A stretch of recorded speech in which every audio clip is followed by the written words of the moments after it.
You see this here? I need to get this out. I don't want to just clobber it with filler. So what you're going to do is I'm going to put this little screw in there like that. I'm going to heat this up and just pull this crease out, and then I'm going to fiberglass that lip.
So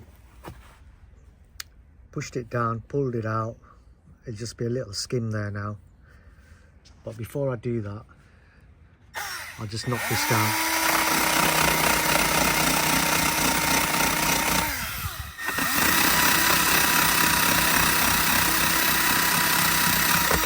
Just key it up.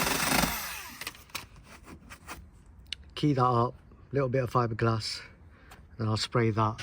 I've got to spray the corner anyways because it's scratched, so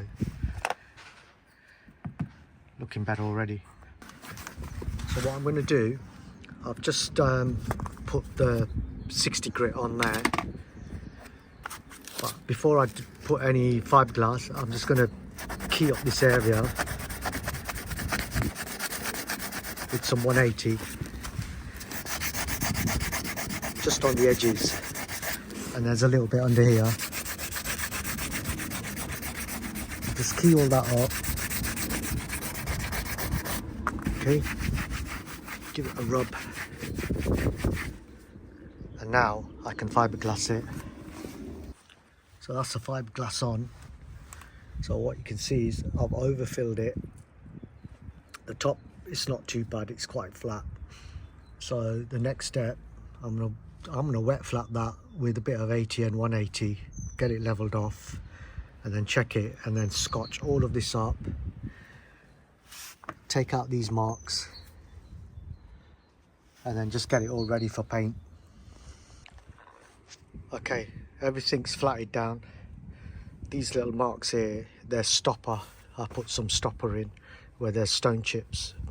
So because I'm going to be spraying silver, you want to try and eliminate as many stone chips as you can, because the silver metallic is very fine. So it'll drop into the chips and it will just look a bit of a mess. So get most of them out. That's all buzzed down. And all of this is going to be primed up. Primer that. Sand down the stone chips with 800. And basically just spray that corner. So this is it. I've sprayed it. I didn't actually... I pressed record, I thought, but I've sprayed it and missed some footage on it, so I might as well show you the end finish, the result. So everything's been done. I just got to tidy up this black grill, a little bit of misting on there. I'll just wipe all that off and then wash the car and it's ready to go.